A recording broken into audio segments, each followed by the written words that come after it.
Hey Leela and Arjuna, today I'm going to read you a book called The Great Wave, and the book is inspired by Hokusai. See this wave? Ask Tata what Hokusai means, or who he is, or what it is. I actually don't really know. Anyway, this is a Japanese story, and it's kind of long, so I'm going to go fast. Aki and Taro were childless.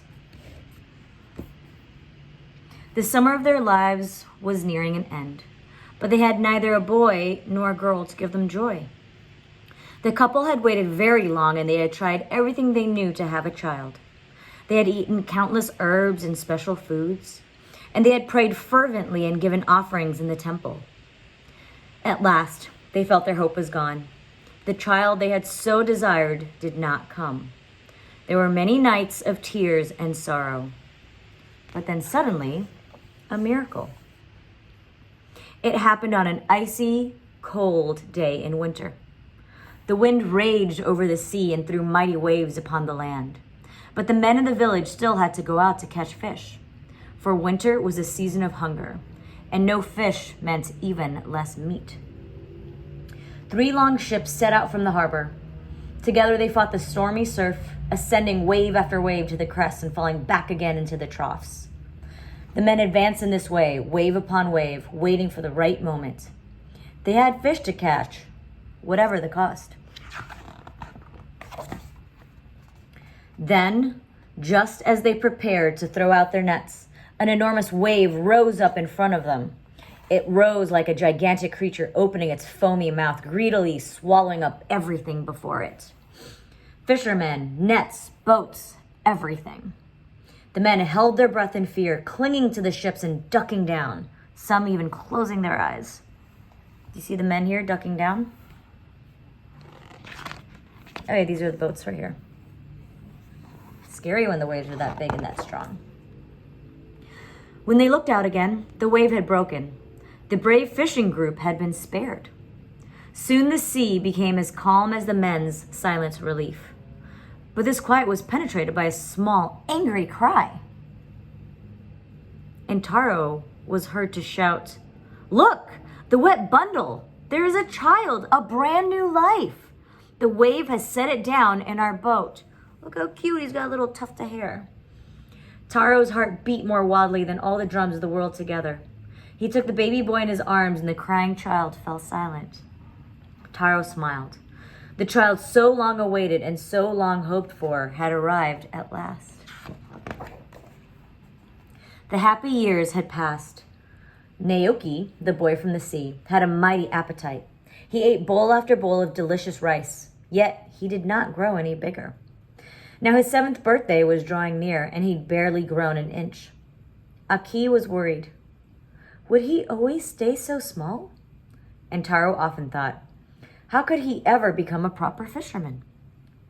But the wise parents had come to know patience. Maybe their child did not want to grow. Maybe they only had to wait a little longer. Wasn't it a great joy just to hold such a tiny life in their arms? Naoki must be the mom, or Naoki is the boy, Aki must be the mom, and Taro is the dad.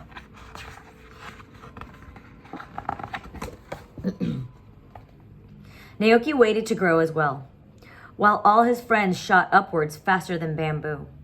The boy often sat on the trunk of an old pine tree that stretched its branches out over the water. As he sat, Naoki's thoughts drifted across the sea, coming and going like the water's ebb and flow. The thoughts tormented him with hundreds of questions. Why am I not like the other children? Why did I not come from my mother's belly? Did a woman or a mysterious wave bring me into this world? Who is my real father? Who is my mother? Whom should I truly love? One day, as he was sitting on his tree trunk, Naoki spied a beautiful fish beneath him. Its scales shimmered like silver, and it swam back and forth excitedly, as if wanting to speak. The boy leaned down, and the fish smiled at him. He leaned down further, and the fish called out his name. Then Naoki leaned as far as he could, and he fell head first into the sea. Underwater, the fish seemed enormous. Its impressive whiskers were curly and black, and its voice rich and strong. Hello, little man. Come with me. I know who can answer your questions.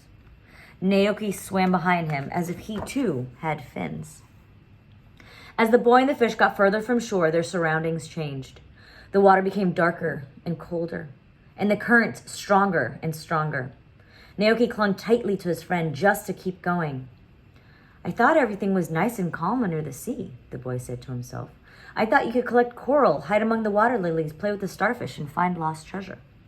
But the silent fish could not hear Naoki's thoughts, and the two dived deeper and deeper into the dark underwater world. Then, without warning, they plunged into a whirlpool, and Naoki was seized with panic. With all his might, the boy pulled at the fins of his scaly companion. The fish reared up and swam more slowly, at last coming to a stop. Where are you bringing me? I don't want to go further. I'm cold and I'm scared. Please turn around. My parents might be worried. I want to go back to them, and quickly too. At these words, the animal's silver scales trembled and shone with joy. The back of the fish lengthened and began to move like a wave. Its body became larger and larger, sprouting mighty feet with sharp golden claws from its fins. The fish had turned into a dragon. Oh my goodness, this is another dragon story. I love it. Hold on tight, roared the dragon. Look at his dragon face. With a single blow of its tail, the dragon thrust itself out of the ocean, flew over the volcano, and placed the boy gently upon his dearly beloved beach. Goodbye, my friend, he said from a cloud above the sea.